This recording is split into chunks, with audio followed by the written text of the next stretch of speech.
Bonjour tout le monde, aujourd'hui on va parler d'un sujet que je lis très souvent dans les commentaires, quelque chose de pas forcément facile à vivre ni à dire. Certaines personnes se sentent mal dans leurs écuries pour différentes raisons. Elles me demandent souvent des conseils, ces personnes. Alors c'est pas forcément toujours évident de pouvoir en donner puisqu'on ne vit pas les situations qu'elles traversent, on ne sait pas exactement ce qui se passe. De façon extérieure et objective, on peut donner un avis, mais est-ce que c'est vraiment la résolution du problème qui se pose ? On va essayer d'aborder aujourd'hui ce fameux sujet de mal-être, puisque ce serait quand même dommage d'arriver au point d'arrêter l'équitation, d'être dégoûté, alors qu'il existe probablement des solutions pour pouvoir rebondir par la suite.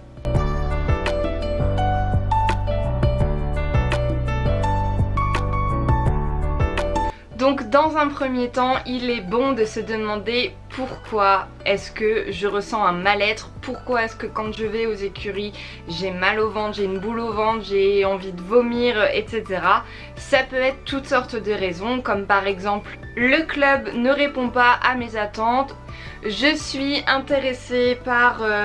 le dressage mais on saute trop souvent, ou bien souvent c'est l'inverse. J'aimerais bien sauter mais on ne saute qu'une fois tous les 36 du mois. Je voudrais faire davantage de balades mais on est tout le temps dans la carrière ou dans le manège. Ça peut être également un problème dû au fait que le cours dans lequel vous êtes ne correspond pas forcément à votre niveau. Soit vous avez un niveau supérieur et vous avez l'impression en fait que les autres vous retardent de par le fait qu'ils n'ont pas le même niveau que vous, qu'il faut travailler davantage des exercices qui sont pour vous acquis et que par ce fait vous ne progressez pas. Ou alors à l'inverse, vous vous retrouvez dans un groupe avec des personnes qui ont un niveau bien supérieur à vous, vous vous sentez coupable de les retarder, vous n'arrivez pas à suivre le mouvement.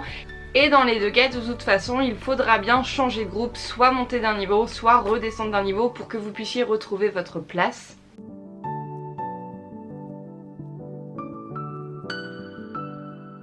Ça peut être également le souci de votre entourage aux écuries, les personnes qui sont dans votre club ou les personnes avec qui vous prenez un cours. Vous avez l'impression qu'ils ne vous aiment pas, vous avez l'impression qu'ils vous critiquent, vous avez l'impression de ne pas réussir à faire votre place, de ne pas appartenir à leur...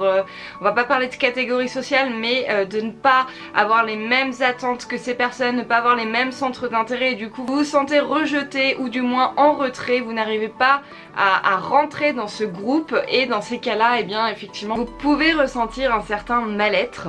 Et en dernier, ça peut être également tout simplement votre moniteur qui ne vous convient pas, soit parce qu'il ne répond pas non plus à vos attentes, il va vous donner certaines informations mais pas assez clairement, du coup vous n'allez pas comprendre le travail, il va vous réprimander pour des choses que vous ne faites pas forcément bien mais sans vous donner d'explication, du coup en fait par cercle vicieux vous n'allez pas vous en sortir. Ou alors, comme on voit très souvent aussi, c'est un moniteur qui ne va pas être à fond avec vous dans le cours, qui va tout le temps regarder son téléphone, qui va répondre à ses appels, qui va parler avec les gens qui sont au bord de la carrière et du coup forcément le cours va être un petit peu dérangé, ce qui fait que vous n'allez pas pouvoir travailler dans des conditions convenables, vous n'aurez pas un suivi sur votre travail et vous avez l'impression que eh bien effectivement il vous manque quelque chose pour parfaire votre cours. Donc tout ce que je viens de citer, c'est des problèmes, enfin des cas du moins qui peuvent causer un certain mal-être chez vous. Donc il est important de pouvoir le cibler, de pouvoir l'analyser, de voilà, vous posez sur un papier en fait ce qui va dans votre club et ce qui ne va pas et les choses qui ne vont pas. Il est très important de pouvoir en parler.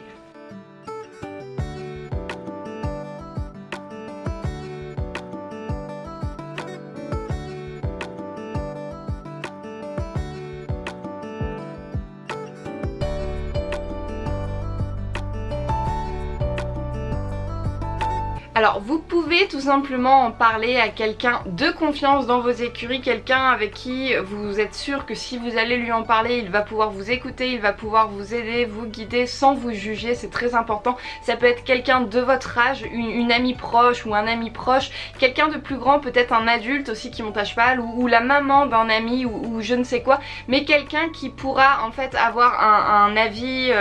comment dire, qui pourra comprendre ce que vous vivez puisqu'en fait il se trouve dans l'écurie où vous êtes. Donc peut-être vous ouvrir les yeux sur quelque chose qui par votre mal-être vous ne voyez pas forcément, qui vous aidera du coup peut-être à vous remettre en cause s'il y a besoin, ou alors vous proposer des solutions pour essayer d'aller de l'avant. Mais quoi qu'il en soit, il est important d'en parler. Et si vous n'avez pas cette personne de confiance, si vraiment dans votre club il n'y a personne avec qui vous vous sentez à l'aise, il n'y a personne vers qui vous voulez aller, il n'y a personne vers qui vous tournez, et bien peut-être tout simplement en parler à vos proches, à vous, donc pour avoir un avis complètement objectif et neutre, des personnes qui ne connaissent pas les chevaux, qui connaissent pas votre centre équestre, qui ne connaissent pas ce qui s'y passe. Ça peut être vos parents, comme un oncle, une tante, un ami de l'école ou du boulot ou que sais-je,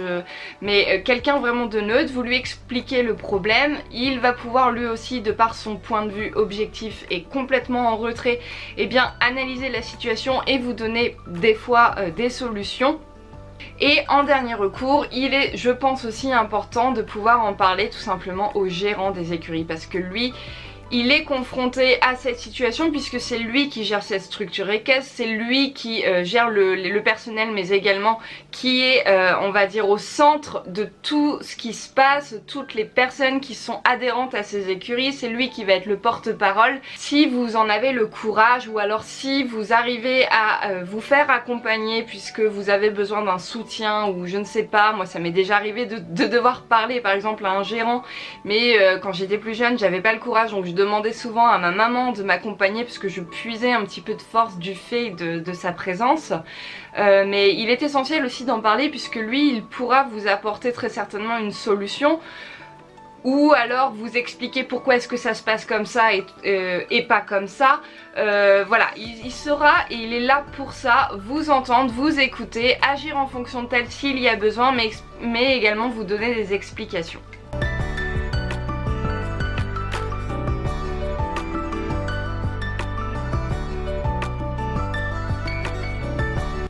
Après avoir obtenu toutes sortes de solutions, mais également les analyser et essayer de mettre en application tout ce qu'on vous aura conseillé pour pouvoir vous sentir mieux, pour pouvoir être mieux,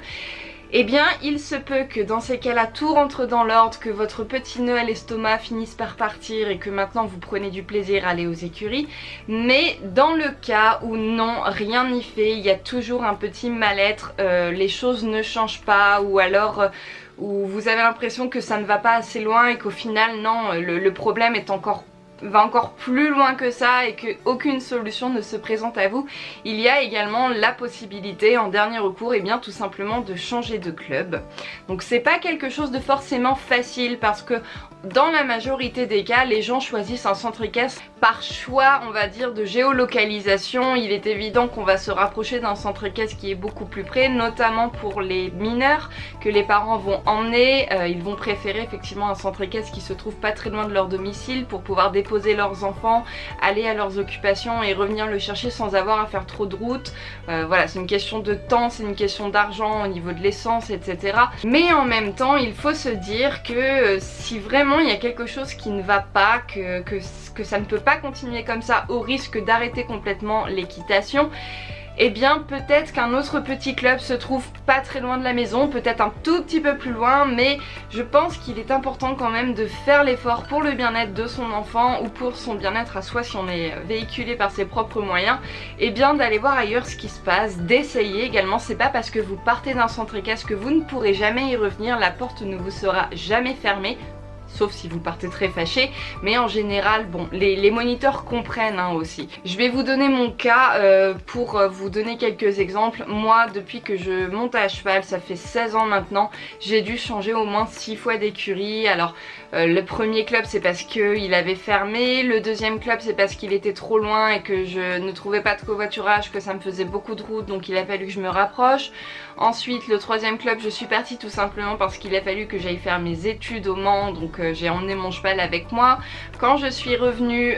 j'étais dans un club où j'étais très bien, mais malheureusement mon cheval, lui, il y avait des petits soucis de hiérarchie dans le troupeau, et à ce moment-là, j'avais pas forcément les moyens de le retirer de ce pré pour le mettre en pension box. Enfin, j'avais pas forcément envie non plus, donc il a fallu que je parte de ces écuries, d'autant plus que de toute façon je déménageais et que j'allais partir encore plus loin. Donc je suis allée dans un autre centre équestre où là mon cheval était le plus heureux du monde, mais c'est moi qui rencontrais difficultés à m'intégrer en fait dans ces écuries. J'avais vraiment du mal, je me sentais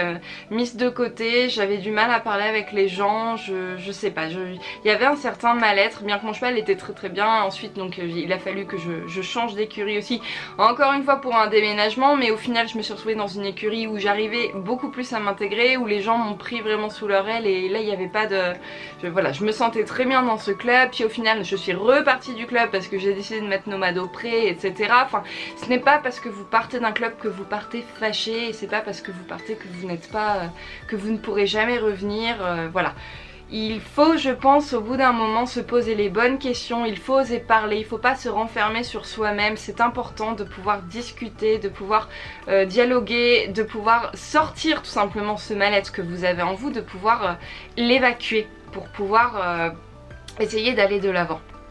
Voilà tout le monde, c'est pas forcément une vidéo que vous avez l'habitude de voir sur ma chaîne, c'est pas forcément un sujet qui est assez simple pour moi non plus à vous décrire. J'ai essayé vraiment à travers mes mots de vous guider en fait, d'essayer de vous aider, vous trouver des solutions, de vous expliquer surtout comment faire pour essayer de vous sortir la tête de l'eau. Je sais pas si j'aurai réussi, quoi qu'il en soit, j'espère vraiment que cette vidéo vous aura convenu. Si tel est votre cas, rassurez-vous, il y a toujours des solutions à tout, c'est pas forcément tout de suite qu'on les a en un claquement de doigts, mais je pense et j'espère sincèrement que vous sortirez la tête de l'eau, que vous arriverez à trouver le club qui vous correspond, que vous arriverez à trouver les solutions qui vous permettront peut-être de rester dans son club et d'aller beaucoup mieux. Quant à moi, je vous fais de très gros bisous et je vous dis à très bientôt dans une prochaine vidéo. Salut!